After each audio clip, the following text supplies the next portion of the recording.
माथाडी कामगार आयुक्तालय भरती परीक्षा पुढे जाण्याची शक्यता।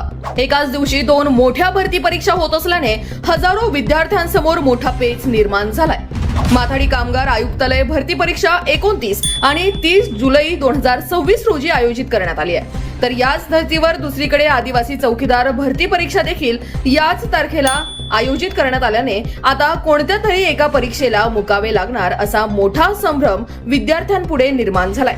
यापूर्वी विद्यार्थ्यांच्या मागणीची दखल घेत आदिवासी चौकीदार भरती परीक्षेचे वेळापत्रक बदलण्यात आले होते। त्यामुळे आता विद्यार्थ्यांची मागणी आहे की माथाडी कामगार आयुक्तालय भरती परीक्षेची तारीखही पुढे ढकलण्यात यावी, जेणेकरून कोणत्याही उमेदवाराला एका संधीपासून वंचित राहावे लागू नये। आमच्या टीमने कामगार आयुक्तालयाशी संपर्क साधून ही बाब प्रशासनाच्या लक्षात आणून दिली असून या संदर्भात सोमवारी या सकारात्मक पावले उचलली जाणार असल्याचे प्रशासनाकडून सांगण्यात आले। जर तुम्ही या परीक्षेची तयारी करत असाल तर स्क्रीनवर दिलेल्या नंबरला संपर्क करा। तुम्हाला 52 कायद्याच्या 52 टेस्ट आणि नोट्स तुम्हाला लगेच मिळतील। आता तुमचे मत काय? तुमच्या मते कोणती परीक्षा पुढे ढकलली पाहिजे? माथाडी कामगार आयुक्तालय भरती की आदिवासी चौकीदार भरती? तुमचे मत कमेंट मध्ये नक्की लिहा आणि ही माहिती इतर स्पर्धा परीक्षा देणाऱ्या मित्रांपर्यंत नक्की शेअर करून चॅनलला फॉलो करा।